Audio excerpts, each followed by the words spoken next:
നമസ്കാരം. നമ്മുടെ നാട്ടിലെ വളരെ വലിയ ഒരു പ്രശ്നമായിട്ട് മാറിയിരിക്കുകയാണ് റോഡ് അപകടങ്ങൾ. ഓരോ ദിവസവും പത്രമെടുത്ത് നോക്കുമ്പോൾ എത്ര വ്യക്തികളാണ് അപകടത്തിൽപ്പെടുന്നത്, എത്ര ജീവനുകളാണ് പൊലിയുന്നത്. നമ്മോടൊപ്പം ഈ നിമിഷം ജീവിച്ചിരിക്കുന്ന പല വ്യക്തികളും ഒരുപക്ഷെ നാളെ ജീവനോടെ കാണണമെന്നില്ല, അല്ലെങ്കിൽ ഇപ്പോൾ ഇരിക്കുന്ന ആ ഒരവസ്ഥയിൽ നാളെ കാണണമെന്നില്ല. ഈ അപകടങ്ങൾ മൊത്തം നമ്മളെടുത്ത് നോക്കുമ്പോൾ അതിൻ്റെ ഒരു 99% സംഭവിക്കുന്നത് വണ്ടി ഓടിക്കുന്ന ആളിൻ്റെ കുഴപ്പം കൊണ്ടാണ്.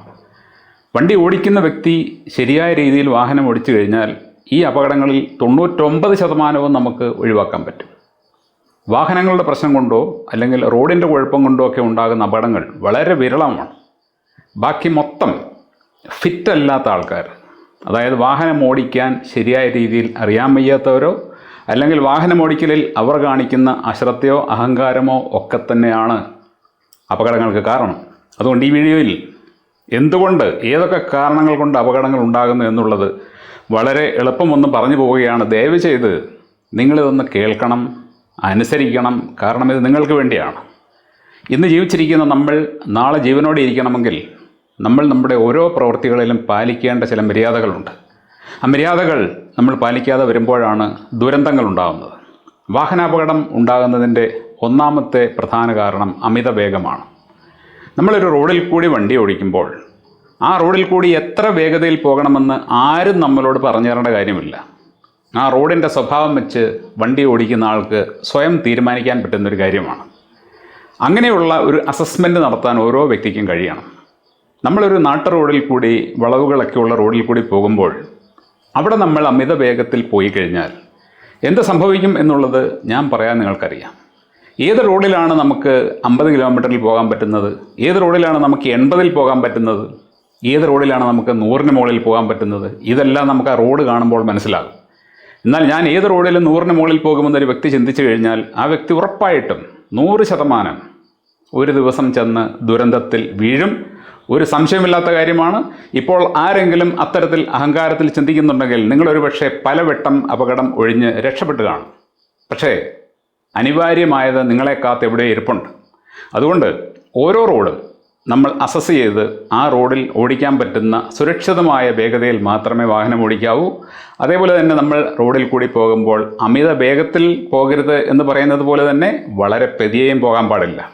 ചില ആൾക്കാർ അത്യാവശ്യം സാമാന്യം വേഗതയിൽ പോകാവുന്ന റോഡിൽ വളരെ പതിയെ പോയി പിന്നാലെ വരുന്ന ആൾക്കാരെ ബുദ്ധിമുട്ടിക്കാറുണ്ട്. കാരണം എതിരെ വണ്ടികൾ വരുന്നതുകൊണ്ട് ഇതിനെ മറികടക്കാൻ പ്രയാസമായിരിക്കും. അങ്ങനെ നമ്മൾ ചെയ്യരുത്. നമ്മൾ റോഡിൽ പോകേണ്ട ഒരു വേഗതയുണ്ട്, ആ വേഗതയിലായിരിക്കണം എവിടെയായാലും പോകേണ്ടത്. രണ്ടാമത്തേത് മത്സരമാണ്. റോഡുകളിൽ പല ആൾക്കാരും മത്സരിക്കുന്നുണ്ട്. ഏതെങ്കിലും ഒരു വണ്ടി മുമ്പിൽ പോയി കഴിഞ്ഞാൽ ഒരു അപമാനം പോലെയാണ് പല മലയാളികൾക്കും. ഒരു വാഹനത്തിന് സൈഡ് കൊടുത്ത് മുമ്പോട്ട് കയറ്റി വിടുന്നതും അവരെ സംബന്ധിച്ച് ഒരു മോശം കാര്യമാണ്. ഏതെങ്കിലും ഒരു വാഹനം റോഡ് മുറിച്ച് കടക്കാനായിട്ട് ശ്രമിക്കുമ്പോൾ ഒന്ന് ബ്രേക്ക് പിടിച്ചു കൊടുക്കുന്നതും അവരെ സംബന്ധിച്ച് മോശമായിട്ടുള്ള കാര്യമാണ്. എന്ന് പറഞ്ഞു കഴിഞ്ഞാൽ റോഡിൽ എന്നെ കവിഞ്ഞാരുമില്ല എന്നുള്ളൊരു ധാർഷ്ട്യം നമ്മളിൽ പലർക്കുമുണ്ട്. നമ്മുടെ കയ്യിലേക്ക് ഒരു വണ്ടി വരുമ്പോൾ പിന്നെ നമ്മൾ രാജാവായി എന്നാണ് നമ്മൾ ചിന്തിക്കുന്നത്. അതൊരു തെറ്റായ ചിന്തയാണ്. ഇത് നമ്മളെ ദുരന്തത്തിലേക്ക് എത്തിക്കും. റോഡിൽ നമ്മൾ ഒരിക്കലും ഒരു വ്യക്തിയോടും മത്സരിക്കരുത്. ആരെങ്കിലും പിന്നാലെ വന്നൊന്ന് ഹോണടിച്ച് മുമ്പോട്ട് പോകണമെന്ന് പറഞ്ഞാൽ ആ റോഡിൽ സൈഡുണ്ടെങ്കിൽ അവരെ കയറ്റി വിടണം. അല്പം വേഗത കുറച്ച് അവരെ കയറ്റി വിടണം. ചിലപ്പോൾ അവർ അത്യാവശ്യത്തിന് പോകുന്നവരായിരിക്കും.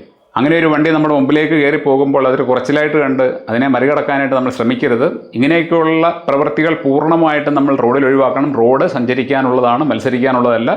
ഒരു നിമിഷം മതി നമ്മുടെ വിധി മാറി മറിയാൻ എന്നുള്ള ചിന്ത നമ്മുടെ മനസ്സിലുണ്ടാകണം. അതിലുപരി റോഡിലുള്ള ആൾക്കാർ മൊത്തം നമുക്ക് വേണ്ടപ്പെട്ടവരാണ് എന്ന് ചിന്തിക്കണം.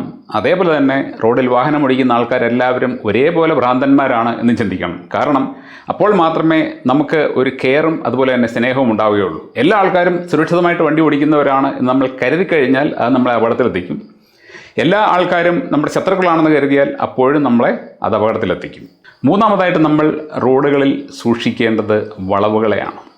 നമ്മുടെ നാട്ടിലെ റോഡുകളിൽ ഒരുപാട് വളവുകളുണ്ട്. ഈ വളവുകളിൽ നമ്മൾ പാലിക്കേണ്ട ചില മര്യാദകളിൽ ഒന്ന്, ഒരിക്കലും നമ്മൾ വളവുകളിൽ വണ്ടി പാർക്ക് ചെയ്യരുത്.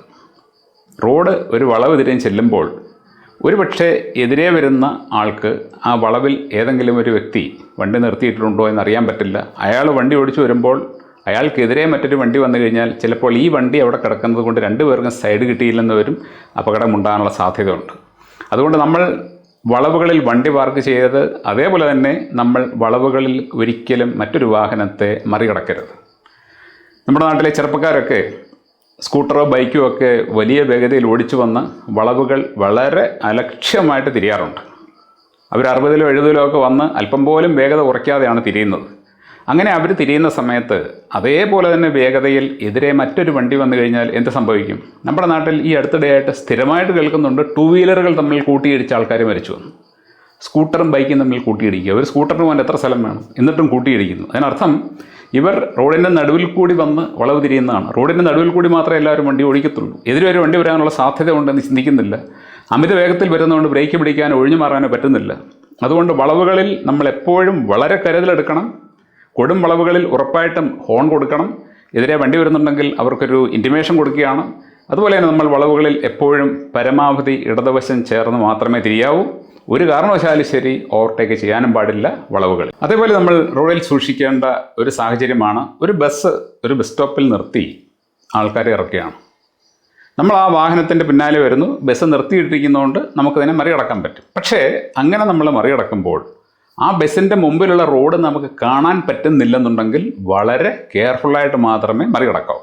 അതായത് ഈ ബസ്സിൻ്റെ മുമ്പിൽ ചിലപ്പോൾ റോഡ് വളഞ്ഞു പോവുകയായിരിക്കും.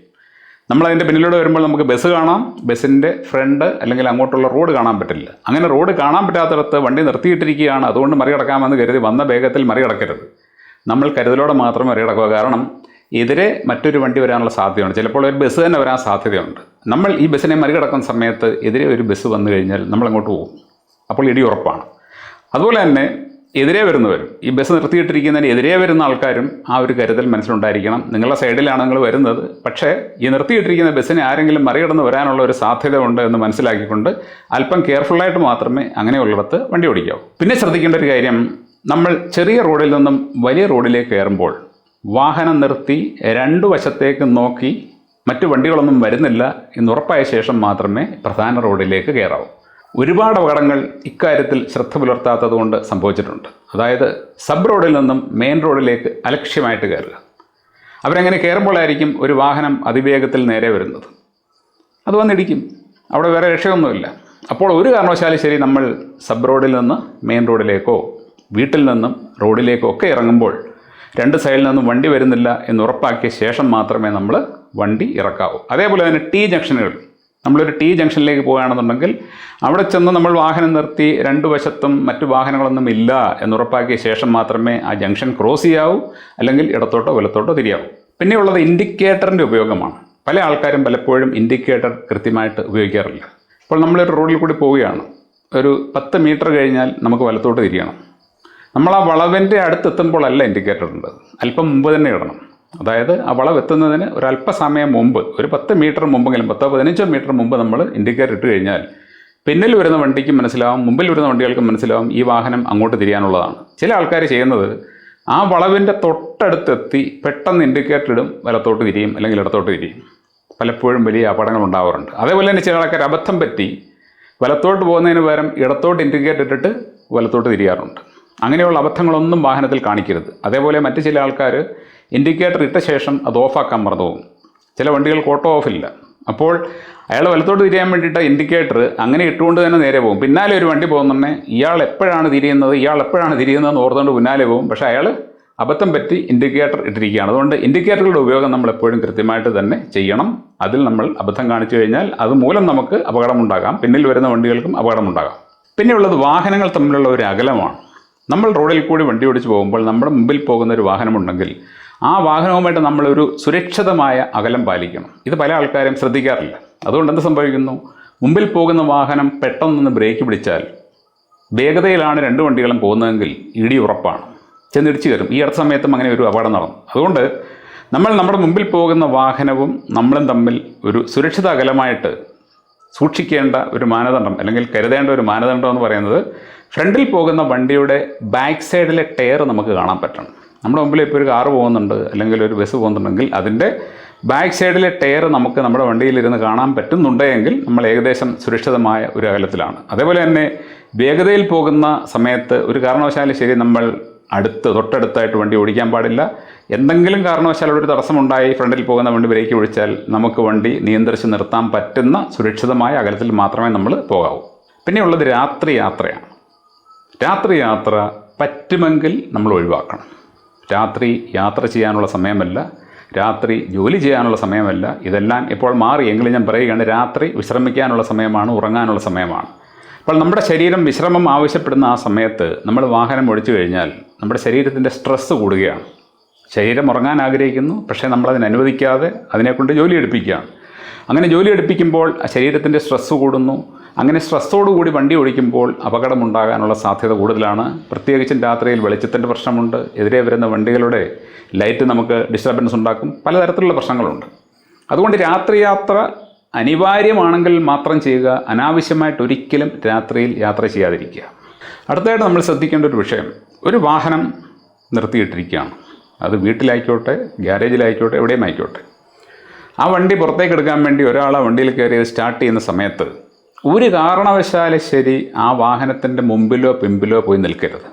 ചില ആൾക്കാർ വണ്ടിയുടെ മുമ്പിൽ നിന്നുകൊണ്ട് ചിലപ്പോൾ ആരോടെങ്കിലും വർത്തമാനം പറയുകയോ ഫോൺ ചെയ്യുകയോ അല്ലെങ്കിൽ ആ ഡ്രൈവർക്ക് ദിശ കാണിച്ചു കൊടുക്കാൻ വേണ്ടി അവിടെ നിൽക്കുകയൊക്കെ ചെയ്യുന്ന പരിപാടിയുണ്ട്. അതുപോലെ തന്നെ ചില ആൾക്കാർ ഒരു വണ്ടി സ്റ്റാർട്ട് ചെയ്യുന്ന സമയത്ത് ചിലപ്പോൾ ആ വണ്ടിയുടെ പിറകിൽ കാർ പോർച്ചിൽ പോയി നിൽക്കാറുണ്ട്. എന്തിനാണെന്നറിയില്ല, എന്തെങ്കിലും കാര്യത്തിൽ പോയി നിൽക്കുന്നതായിരിക്കും. അബദ്ധവശാൽ ഈ വാഹനം പിന്നിലേക്ക് വന്നാൽ ഇയാൾ ഫസ്റ്റ് ഗിയർ ഇടുന്നതിന് പകരം റിവേഴ്സ് ഗിയർ ഇട്ട് ആക്സിലേറ്റർ ഓട്ടിക്കഴിഞ്ഞാൽ വണ്ടി പിന്നിലോട്ട് വരും. അല്ലെങ്കിൽ അയാൾ അബദ്ധവശാൽ വണ്ടിയിൽ കയറിയിരുന്ന് ഗിയർ ഇട്ടിരിക്കുന്ന വണ്ടിയാണ്, പെട്ടെന്ന് സ്റ്റാർട്ട് ചെയ്താൽ വണ്ടി ഫ്രണ്ടിലേക്ക് ജമ്പ് ചെയ്യും. അങ്ങനെയൊക്കെ സംഭവിക്കാം. പലയിടത്തും അത്തരത്തിലുള്ള അപകടങ്ങൾ നടന്നിട്ടുണ്ട്. അതുകൊണ്ട് ഒരു വാഹനം നിർത്തിയിട്ടിരിക്കുമ്പോൾ അതിൻ്റെ ഉള്ളിൽ ഡ്രൈവർ ഇരിപ്പുണ്ട് എങ്കിൽ ഒരു കാരണവശാലും ശരി അതിൻ്റെ ഫ്രണ്ടിലോ ബാക്കിലോ നിൽക്കരുത്. നമ്മളതിൻ്റെ സൈഡിൽ മാത്രമേ നിൽക്കാവൂ. ബസ്സിലും ട്രെയിനിലും യാത്ര ചെയ്യുന്ന ആൾക്കാർ ശ്രദ്ധിക്കേണ്ട ചില കാര്യങ്ങൾ നമുക്കറിയാം. ബസ്സിൽ യാത്ര ചെയ്യുമ്പോൾ നമ്മൾ കൈയോ തലയോ ബസ്സിൻ്റെ പുറത്തേക്ക് ഇടരുത്. ഈ അടുത്ത സമയത്ത് ഒരു വ്യക്തി അങ്ങനെ മരിച്ചു. അയാൾ തല പുറത്തേക്കിട്ട് ഉറങ്ങുകയായിരുന്നു. ബസ് ഒരു പോസ്റ്റിൻ്റെ സമീപത്തോട് പോയപ്പോൾ ഇയാളുടെ തലയെന്ന് പോസ്റ്റിലിടിച്ച് അയാൾ മരണപ്പെട്ടു. അതേപോലെ തന്നെ ട്രെയിനിൽ യാത്ര ചെയ്യുന്ന ആൾക്കാർ ദയവ് ചെയ്ത് നിങ്ങൾ ഒരിക്കലും ട്രെയിനിൻ്റെ വാതിൽക്കൽ നിന്ന് യാത്ര ചെയ്യരുത്. ഒരുപാട് പേര് മരിച്ചിട്ടുണ്ട്. കാരണം ചില സ്ഥലത്ത് ചെന്ന് ട്രെയിൻ ശക്തമായിട്ട് കുലുങ്ങുമ്പോൾ ഈ ഡോറ് അതിശക്തമായിട്ട് വന്നടിക്കും. നിങ്ങൾക്കറിയാം, ട്രെയിനിൻ്റെ ഡോറിന് ഭയങ്കര ഭാരമാണ്. അത് വന്ന് അടിച്ചു കഴിഞ്ഞാൽ ആൾക്കാർ തെറിച്ചു പോകും. ഒരുപാട് പേര് അങ്ങനെ മരിച്ചിട്ടുണ്ട്. അതുകൊണ്ട് ഒരു കാരണവശാലും ശരി നമ്മൾ ട്രെയിനിൽ കയറി കഴിഞ്ഞാൽ വാതിൽക്കൽ നിൽക്കരുത്, അകത്തേക്ക് പോകണം. അതേപോലെ തന്നെ ബസ്സിൽ യാത്ര ചെയ്യുമ്പോൾ നമ്മൾ സീറ്റിലിരുന്ന് തല വെളിയിലേക്കിട്ട് യാത്ര ചെയ്യരുത്, അത് അപകടമാണ്. അടുത്തത് പാർക്കിങ്ങുമായിട്ട് ബന്ധപ്പെട്ട വിഷയമാണ്. നമ്മൾ വാഹനം അലക്ഷ്യമായിട്ടോ മറ്റുള്ളവർക്ക് പ്രശ്നമുണ്ടാകുന്ന തരത്തിലോ ഒരിടത്തും പാർക്ക് ചെയ്യരുത്. അതുപോലെ തന്നെ രാത്രി നമ്മൾ ഏതെങ്കിലും ഒരു റോഡിൽ വണ്ടി പാർക്ക് ചെയ്യുകയാണെങ്കിൽ ആ വാഹനം മറ്റുള്ളവർക്ക് കാണാൻ പറ്റാത്ത ഒരു സ്ഥലത്താണ് കിടക്കുന്നതെങ്കിൽ അതിന് പാർക്ക് ലൈറ്റ് ഇടണം. അല്ലെങ്കിൽ ലൈറ്റുള്ള ഏതെങ്കിലും സ്ഥലത്ത് കൊണ്ടുപോയി പാർക്ക് ചെയ്യണം. പലയിടത്തും ഇങ്ങനെ ഇരട്ടത്ത് വണ്ടി കൊണ്ടുവന്ന് പാർക്ക് ചെയ്തിട്ട് അർദ്ധരാത്രിയിൽ വാഹനം ഒഴിച്ചു വരുന്ന പല ആൾക്കാരും അതിലേക്ക് ഇടിച്ചു കയറി ഒരുപാട് അപകടങ്ങൾ ഉണ്ടായിട്ടുണ്ട്. അതുകൊണ്ട് നമ്മളൊരു വണ്ടി ഏതെങ്കിലും സ്ഥലത്ത് പാർക്ക് ചെയ്യുമ്പോൾ ആ പാർക്കിംഗ് മൂലം അപകടമുണ്ടാകില്ല എന്നും ആ പാർക്കിംഗ് മൂലം മറ്റുള്ളവർക്ക് ബുദ്ധിമുട്ടുണ്ടാകില്ല എന്നും ഉറപ്പാക്കണം. വാഹനം പാർക്ക് ചെയ്യുന്നത് എപ്പോഴും സേഫായിട്ടായിരിക്കണം, മറ്റുള്ളവർക്ക് ശല്യമുണ്ടാകാത്ത തരത്തിലുമായിരിക്കണം എന്നുള്ളത് നമ്മൾ ഉറപ്പാക്കി കഴിഞ്ഞാൽ അതുമൂലമുള്ള പ്രശ്നം ഉണ്ടാകില്ല. അടുത്തതായിട്ട് നമ്മുടെ വണ്ടി ഓടിക്കൊണ്ടിരിക്കുമ്പോൾ പഞ്ചറായി, അല്ലാന്നുണ്ടെങ്കിൽ വണ്ടി പെട്ടെന്ന് റോഡിൽ നിന്നുപോയി, ഇങ്ങനെ ഒരു സാഹചര്യം വന്നു കഴിഞ്ഞാൽ നമ്മളൊരിക്കലും അത് ആ റോഡിലിട്ട് റിപ്പയർ ചെയ്യാനായിട്ട് പരമാവധി ശ്രമിക്കരുത്. നമ്മൾ ആ വാഹനം ആ റോഡിൽ നിന്ന് തള്ളി മാറ്റി പറ്റുമെങ്കിൽ സൈഡിലെങ്ങാനും ഇറക്കിയിട്ട് അവിടെ വെച്ച് മാത്രമേ അത് ചെയ്യാവൂ. ഈ അടുത്ത സമയത്ത് നിങ്ങളൊരു വാർത്ത വായിച്ചു കാണും. ബാംഗ്ലൂരിൽ ഒരു ഫാമിലി നാട്ടിലേക്ക് വരികയായിരുന്നു. കൃഷ്ണഗിരിയിൽ വെച്ച് അവരുടെ വാഹനം ഇതുപോലെ പഞ്ചറായി. അവർ ആ റോഡിൽ വെച്ച് തന്നെ അതിൻ്റെ ടയർ മാറിയിട്ട് അവർ ഈ വണ്ടിയിലേക്ക് കയറുന്ന സമയത്താണ് പിന്നാലെ വന്ന ഒരു കണ്ടെയ്നർ ലോറി ഈ വാഹനത്തിലിടിച്ചത്. 2 പേർ ആ സ്ഥലത്ത് വെച്ച് തന്നെ കൊല്ലപ്പെട്ടു. ആ വാഹനം അവർ റോഡിൽ നിന്നും ഇറക്കി സൈഡിലെങ്ങാനും കൊണ്ടുപോയി അവിടെ വെച്ച് ടയർ മാറിയിരുന്നെങ്കിൽ ഈ പ്രശ്നം ഉണ്ടാകില്ലായിരുന്നു. അപ്പോൾ ഈ ഒരു കാര്യത്തിൽ നമ്മൾ ശ്രദ്ധിക്കണം. ഒരുപാട് ആൾക്കാർക്ക് ഈ രീതിയിൽ അപകടം പറ്റിയിട്ടുണ്ട്. അവർ റോഡിൽ തന്നെ ഇട്ട് വണ്ടി പണിയും. പ്രത്യേകിച്ച് രാത്രി കാലത്ത് വരുന്ന വണ്ടികൾക്കൊന്നും ഇങ്ങനെയൊരു വണ്ടി കിടക്കുന്നതിന് പെട്ടെന്ന് കാണാൻ പറ്റില്ല. അടുത്ത് വരുമ്പോഴായിരിക്കും കാണുന്നത്. അപ്പോഴേക്കും സംഭവം നടന്നു കഴിഞ്ഞിരിക്കും. അതുകൊണ്ട് നമ്മൾ റോഡിൽ ഇട്ട് വണ്ടി റിപ്പയർ ചെയ്യരുത്. പ്രത്യേകിച്ച് രാത്രികാലങ്ങളിൽ നമ്മൾ അഥവാ നിർബന്ധമായിട്ടും അങ്ങനെ ചെയ്യേണ്ട ഒരു സാഹചര്യമുണ്ട്, മറ്റ് രക്ഷയൊന്നുമില്ല എന്നുണ്ടെങ്കിൽ ഒരു വ്യക്തിയെ അവിടെ നിർത്തി പിന്നാലെ വരുന്ന വണ്ടികളെ സിഗ്നൽ കാണിക്കാനായിട്ട് നിയോഗിച്ച ശേഷം മാത്രമേ നമ്മൾ ചെയ്യാവൂ. അതേപോലെ നമ്മൾ ശ്രദ്ധിക്കുന്ന മറ്റൊരു കാര്യം, നമ്മൾ ഒരു വാഹനത്തിലേക്ക് കയറുമ്പോഴും വാഹനത്തിൽ നിന്ന് ഇറങ്ങുമ്പോഴും നമ്മൾ താഴെ നോക്കി മാത്രമേ ഇറങ്ങാവൂ. കാരണം നിങ്ങളൊരു വാഹനം പാർക്ക് ചെയ്തിരിക്കുന്നതിൻ്റെ അടിയിൽ ഒരു പാമ്പ് വന്ന് കിടപ്പുണ്ട്, നിങ്ങൾ അറിയുന്നില്ല. നിങ്ങൾ സന്തോഷത്തോടെ ചെന്ന് വണ്ടിയിലേക്ക് കയറുകയാണ്. നിങ്ങളതിനെ ചവിട്ടിയാൽ എന്ത് സംഭവിക്കും? അത് നിങ്ങളെ കടിക്കും. അത് ചവിട്ടാതിരിക്കണമെന്നുണ്ടെങ്കിൽ നമ്മളതിനെ കാണണം. അപ്പോൾ നമ്മൾ വാഹനത്തിലേക്ക് കയറുന്നതിന് മുമ്പ് നമ്മൾ വാഹനത്തിൻ്റെ താഴെ നോക്കി കുഴപ്പമൊന്നുമില്ല എന്നുറപ്പാക്കിയിട്ട് മാത്രമേ കയറാവൂ. ഇരട്ടത്താണ് വണ്ടി പാർക്ക് ചെയ്തിരിക്കുന്നെങ്കിൽ നമ്മൾ ലൈറ്റ് അടിച്ച് നോക്കി സുരക്ഷിതമാണ് എന്ന് ഉറപ്പാക്കിയ ശേഷം മാത്രമേ വണ്ടിയിലേക്ക് കയറാവൂ. അതേപോലെ തന്നെ ഇറങ്ങുമ്പോൾ നമ്മൾ വണ്ടി നിർത്തി ഏതെങ്കിലും സ്ഥലത്ത് ഇറങ്ങുന്ന സമയത്ത് നമ്മൾ റോഡിൽ നിൽക്കുന്ന അല്ലെങ്കിൽ അവിടെ നിൽക്കുന്ന ആൾക്കാരെ നോക്കി ചിരിച്ചുകൊണ്ട് ഇറങ്ങരുത്. നമ്മൾ താഴേക്കൊന്ന് നോക്കി അവിടെ പ്രശ്നമൊന്നുമില്ല എന്ന് മനസ്സിലാക്കി ഉറപ്പാക്കിയിട്ട് മാത്രമേ ഇറങ്ങാവൂ. സംഭവിച്ചു കഴിഞ്ഞിട്ട് പറഞ്ഞിട്ട് കാര്യമില്ല. നമ്മൾ താഴേക്ക് നോക്കിയാൽ തീരുന്ന പ്രശ്നമേ ഉള്ളൂ. ഒന്ന് താഴേക്ക് നോക്കുക. അതേപോലെ തന്നെ നമ്മൾ വണ്ടി ഏതെങ്കിലും സ്ഥലത്ത് ചെന്നിട്ട് പാർക്കിംഗ് കിട്ടാതെ വരുമ്പോൾ കാടും പടലും പിടിച്ച ഇടങ്ങളിലൊക്കെ കൊണ്ടിടുന്നുണ്ടെങ്കിൽ നമ്മൾ അവിടെ എല്ലാം സുരക്ഷിതമായിട്ടൊന്ന് പരിശോധിക്കണം. വണ്ടിയിൽ നിന്ന് ഇറങ്ങുന്നതിന് മുമ്പ് തീർച്ചയായിട്ടും പരിശോധിക്കണം. മറ്റ് പ്രശ്നങ്ങളൊന്നുമില്ല, പാമ്പൊന്നുമില്ല, അങ്ങനെയൊക്കെയുള്ള കരുതൽ നമ്മളെടുക്കണം. പിന്നെയുള്ളത് മൊബൈൽ ഫോണിൻ്റെ ഉപയോഗമാണ്. പറഞ്ഞിട്ട് കാര്യമില്ലെന്നറിയാം. ടൂ വീലർ ഓടിക്കുന്ന ആൾക്കാർ പോലും ഒരു കൈയിൽ ഫോണും പിടിച്ച് ഒരു കൈ ഹാൻഡിൽ പിടിച്ച് പോകാറുണ്ട്. എപ്പോഴാണ് ഇവർക്കത് പ്രശ്നമായിട്ട് മാറുന്നതെന്ന് നമുക്ക് പറയാൻ പറ്റില്ല. ഏത് സമയത്തും ഇവർക്ക് പ്രശ്നമുണ്ടാകാം. കാരണം ഇതേപോലെ മറ്റൊരു വ്യക്തി മൊബൈൽ ഫോണും പിടിച്ച് ഓരോ മുമ്പിൽ വന്ന് ചാടിക്കഴിഞ്ഞാൽ രണ്ടുപേരും അങ്ങോട്ടും ഇങ്ങോട്ടും കാണില്ല, ഇടി നടക്കും, വീഴും. ചിലപ്പോൾ കൈയൊടിയും കാലൊടിയും, ചിലപ്പോൾ മരിച്ചു പോകാം, എന്താ സംഭവിക്കാം. അതുകൊണ്ട് മൊബൈൽ ഫോൺ വാഹനം ഓടിക്കുമ്പോൾ ഉപയോഗിക്കാൻ പാടില്ല. ഫോണില്ലാത്തൊരു കാലം നമുക്കുണ്ടായിരുന്നു. മൊബൈൽ ഫോൺ ഇല്ലായിരുന്ന കാലമുണ്ടായിരുന്നു, ലാൻഡ് ഫോൺ ഇല്ലായിരുന്ന കാലമുണ്ടായിരുന്നു. അന്നൊക്കെ ആൾക്കാർ ജീവിച്ചിട്ടുണ്ട്. ഇപ്പോൾ നിങ്ങൾക്ക് കയ്യിലൊരു ഫോണുണ്ട്. ആ ഫോൺ നിങ്ങൾ എവിടെയെങ്കിലും വിശ്രമിക്കുന്ന സമയത്ത്, എവിടെയെങ്കിലും ഇരിക്കുന്ന സമയത്ത് നിങ്ങൾക്ക് ഉപയോഗിക്കാം. പക്ഷേ വാഹനം ഓടിക്കുമ്പോൾ അത് ഉപയോഗിക്കരുത്. വളരെ വലിയ തെറ്റാണ് നിങ്ങൾ ചെയ്യുന്നത്. നിങ്ങളോടും മറ്റുള്ള ആൾക്കാരോടും ചെയ്യുന്നൊരു തെറ്റാണ്. ഒരു കാരണവശാലും ശരി അത് ചെയ്യരുത്. കാരണം നമ്മൾ ഈ വാഹനം ഓടിക്കുന്ന സമയത്ത് റോഡിൽ നിന്നും നമ്മുടെ ശ്രദ്ധ തിരിക്കുന്ന യാതൊരു പ്രവൃത്തിയിലും നമ്മൾ ഏർപ്പെടാൻ പാടില്ല. ചില ആൾക്കാർ വണ്ടി ഓടിക്കുന്ന ആൾക്കാരുടെ കാറിലൊക്കെ പോകുന്ന സമയത്ത് വണ്ടി ഓടിക്കുന്ന ആൾക്കാരുടെ കുത്തി ഇരുന്നുകൊണ്ട് തമാശ പറയലും അവരേതെങ്കിലും ഒരു പ്രത്യേക കാഴ്ച കാണുമ്പോൾ ഇത് അങ്ങോട്ട് നോക്കി എന്നൊക്കെ പറയും പെട്ടെന്ന്. ഈ ഓടിക്കുന്ന ആൾ അറിവുള്ള ആളാണെന്നുണ്ടെങ്കിൽ അയാൾ അവരെ ശ്രദ്ധിക്കില്ല. പക്ഷേ അറിവില്ലാത്ത ഒരു സാധാരണക്കാരനാണ്. ഇപ്പം വീട്ടിലുള്ള ഒരാൾ ഡ്രൈവിംഗ് പഠിച്ച് അവനെയും കൊണ്ടാണ് അല്ലെങ്കിൽ അവളെയും കൊണ്ടാണ് നമ്മൾ പോകുന്നതെന്ന് വയ്ക്കുക. അവർക്കൊന്നും അറിയില്ല. അപ്പോൾ ഈ അടുത്തിരിക്കുന്ന ആൾ ഇതുപോലെ ബാലിശ്യമായിട്ട് എന്തെങ്കിലും പറഞ്ഞു കഴിഞ്ഞാൽ ഈ ഡ്രൈവറുടെ ശ്രദ്ധ ഡ്രൈവിങ്ങിൽ നിന്ന് തെറ്റുകയും അപകടമുണ്ടാവുകയും ചെയ്യും. തീർച്ചയായിട്ടും ഈ അപകടം എന്ന് പറയുന്നത് ഒരൊറ്റ സെക്കൻഡ് കൊണ്ട് സംഭവിക്കുന്നതാണ്. അത് മുൻകൂട്ടി നോട്ടീസ് തന്നിട്ടൊന്നും അല്ല സംഭവിക്കുന്നത്. അപ്പം നമ്മളുടെ ശ്രദ്ധ തെറ്റിക്കഴിഞ്ഞാൽ ആ ഒരു സെക്കൻഡിൽ എന്താകും സംഭവിക്കുക എന്ന് പറയാൻ പറ്റില്ല. ഇപ്പോൾ ഇവർ പറഞ്ഞ സ്ഥലത്തേക്ക് തിരിഞ്ഞു നോക്കുമ്പോൾ അറിയാതെ അയാൾക്കൊപ്പം ആ സ്റ്റിയറിംഗ് ഒന്ന് തിരിഞ്ഞു കഴിഞ്ഞാൽ ചിലപ്പോൾ അടുത്ത സെക്കൻഡിൽ ഏതെങ്കിലും പോസ്റ്റിൽ ചെന്ന് വണ്ടി ഇടിച്ച് കയറും. ഇങ്ങനെയൊക്കെയാണ് അപകടങ്ങൾ ഉണ്ടാകുന്നത്. അതുകൊണ്ട് ഡ്രൈവ് ചെയ്യുന്ന ആളുടെ ശ്രദ്ധ തെറ്റിക്കുന്ന യാതൊന്നും അയാളും ചെയ്യാൻ പാടില്ല, ഒപ്പമുള്ളവരും ചെയ്യാൻ പാടില്ല. ഡ്രൈവിംഗ് അത്രമേൽ കെയർഫുള്ളായിട്ട് ചെയ്യേണ്ട ഒരു പ്രവൃത്തിയാണ്. അടുത്തത് വണ്ടിയുടെ ഫിറ്റ്നസ്സാണ്. നമ്മൾ പലപ്പോഴും ശ്രദ്ധിക്കാത്ത ഒരു കാര്യമാണ്. ഒരു വാഹനം മേടിക്കും, പെട്രോളോ ഡീസലോ ഒഴിക്കും, ഓടിച്ചങ്ങ് പോകും. എന്നാൽ ഈ വണ്ടിക്ക് ഓയിൽ കറക്റ്റായിട്ടുണ്ടോ, ബ്രേക്കുകളൊക്കെ ശരിയായിട്ട് വർക്ക് ചെയ്യുന്നുണ്ടോ, റേഡിയേറ്ററിൽ വെള്ളമുണ്ടോ, അല്ലെങ്കിൽ കൂളാൻ്റുണ്ടോ, ഇതൊന്നും നമ്മൾ നോക്കാറില്ല. ഇതൊക്കെ ചിലപ്പോൾ വലിയ പ്രശ്നങ്ങളായിട്ട് മാറും. അതുകൊണ്ട് നമ്മുടെ കയ്യിലുള്ള വാഹനം അതിൻ്റെ ഓട്ടം അനുസരിച്ച് ഇടയ്ക്കിടെ കൊണ്ടുപോയിട്ടൊന്ന് ചെക്കപ്പ് ചെയ്യിക്കണം, സർവീസ് ചെയ്യിക്കണം.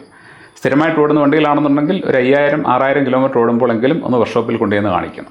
അല്ലാത്ത വണ്ടികളാണെന്നുണ്ടെങ്കിലും 5000-6000 കിലോമീറ്റർ ആകുന്നുണ്ടെങ്കിൽ വർക്ക്ഷോപ്പിൽ ചെന്ന് കാണിച്ച് എന്തെങ്കിലും കുഴപ്പമുണ്ടോ എന്നൊക്കെ പരിശോധിച്ച് അത് നല്ല വർക്ക്ഷോപ്പിലേ കാണിക്കാവൂ, വിശ്വസിക്കാൻ കൊള്ളാവുന്ന വർക്ക്ഷോപ്പിലേ കാണിക്കാവൂ. ഒരുപാട് തട്ടിപ്പ് വർക്ക്ഷോപ്പുകളുണ്ട്, പണി അറിയാൻ മേത്ത ആൾക്കാർ പണിയുന്ന വർക്ക്ഷോപ്പുകളുണ്ട്.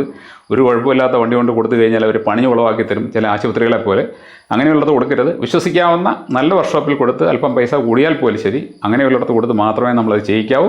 വണ്ടി നമ്മുടെ എപ്പോഴും ഫിറ്റായിട്ടിരിക്കുന്നുണ്ട്, അതിന് വേറെ കുഴപ്പമൊന്നുമില്ല, സുരക്ഷിതമായിട്ട് ഓടിക്കാം എന്നുള്ള ഒരു ഉറപ്പ് നമുക്കുണ്ടാവണം.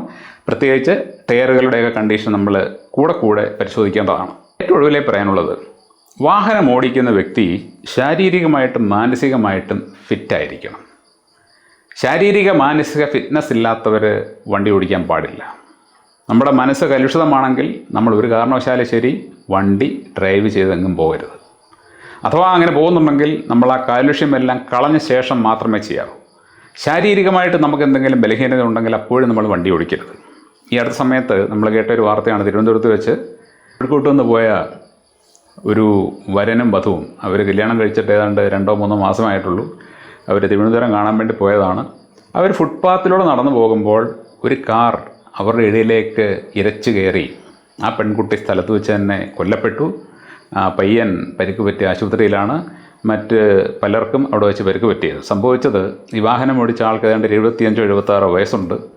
ഇയാളുടെ BP പെട്ടെന്ന് കൂടിയെന്നാണ് പറയുന്നത്. എന്ന് പറഞ്ഞു കഴിഞ്ഞാൽ ശാരീരികമായിട്ട് ഫിറ്റ്നസ് ഇല്ലാത്ത ഒരു വ്യക്തിയായിരുന്നു അയാൾ വണ്ടി ഓടിച്ചത് കൊണ്ടാണ് ആ ദുരന്തമുണ്ടായത്.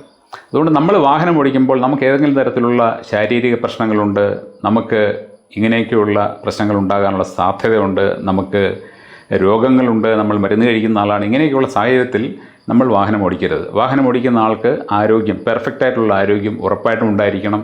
അതേപോലെ തന്നെ മദ്യപിച്ച് ലക്ക് കെട്ട അവസ്ഥയിൽ വാഹനം ഓടിക്കരുത്. അതേപോലെ തന്നെ ഞാൻ ആദ്യം പറഞ്ഞതുപോലെ നമ്മുടെ മാനസിക നില ശാന്തമായിട്ട് നിൽക്കാത്ത ഒരു അവസ്ഥയിൽ നമ്മുടെ മനസ്സിൽ വലിയ വലിയ പ്രശ്നങ്ങളുണ്ടെങ്കിൽ നമുക്ക് നമ്മുടെ ശാന്തത തിരികെ പിടിക്കാൻ പറ്റാത്ത ഒരു സാഹചര്യത്തിൽ നമ്മൾ വാഹനം ഓടിക്കാൻ പാടില്ല. ഇതെല്ലാം നമ്മൾ ശ്രദ്ധിച്ചെങ്കിലേ പറ്റുകയുള്ളൂ. അപ്പോൾ ഈ പറഞ്ഞ കാര്യങ്ങൾ നമ്മുടെ നാട്ടിലെ എല്ലാ ആൾക്കാരും ഒന്ന് കാര്യമായിട്ട് ശ്രദ്ധിച്ച് അതൊന്ന് ഇംപ്ലിമെൻറ്റ് ചെയ്യാൻ, അത് നടപ്പിലാക്കാൻ ശ്രമിച്ചാൽ നമ്മുടെ റോഡിൽ നടക്കുന്ന ഈ ദുരന്തങ്ങൾ നമുക്ക് 99% ഒഴിവാക്കാൻ പറ്റും. ഒരു സംശയമില്ലാത്ത കാര്യമാണ്. അതുകൊണ്ട് ദയവ് ചെയ്ത് നമ്മുടെ ജീവിതം എന്ന് പറയുന്നത് ഒരു വലിയ സമ്മാനമാണ് ദൈവം തരുന്നത്. അതൊരിക്കൽ മാത്രമേ ഉള്ളൂ, പിന്നെ ഇല്ല. അപ്പോൾ അങ്ങനെ കിട്ടിയ ജീവിതം മുഴുവനും ജീവിച്ച് തീർത്തിട്ടാണ് നമ്മളിവിടെ നിന്ന് പോകേണ്ടത്. അത് നമ്മുടെ തന്നെ കയ്യിലിരിപ്പ് കൊണ്ട് പകുതി വഴിക്ക് വെച്ച് ഇല്ലാതാകുന്നതോ അല്ലെങ്കിൽ ആരോഗ്യത്തോടെ ഇരിക്കേണ്ട നമ്മൾ പരിക്കുകൾ പറ്റി ഒരു ദുരന്ത കഥാപാത്രമായിട്ട് ജീവിക്കേണ്ടി വരുന്നതോ ഒക്കെ നമ്മുടെ തന്നെ കയ്യിലിരിപ്പ് കൊണ്ടാണ് എന്നുള്ളത് നമ്മൾ മനസ്സിലാക്കണം. നമ്മുടെ തന്നെ ഈ കയ്യിലിരിപ്പ് കൊണ്ട് ചിലപ്പോൾ നമുക്കൊന്നും പറ്റിയില്ലെങ്കിൽ പോലും മറ്റ് പല ആൾക്കാർക്കും പ്രശ്നമുണ്ടാകുന്നുണ്ട്. അതുകൊണ്ട് മറ്റുള്ളവർക്കും നമുക്കും സുരക്ഷിതമായിട്ടും സുഖമായിട്ടും ജീവിക്കാൻ വേണ്ടി നമ്മൾ റോഡുകളിൽ ഈ പറയുന്ന കാര്യങ്ങളെല്ലാം പാലിക്കുക. ജാഗ്രതയോടെ സുരക്ഷിതമായിട്ട് മറ്റുള്ള ആൾക്കാരൊക്കെ നമ്മുടെ സ്വന്തക്കാരാണ് എന്നുള്ളൊരു ചിന്ത മനസ്സിൽ വെച്ചുകൊണ്ട് വാഹനം ഓടിക്കുക. Thank you.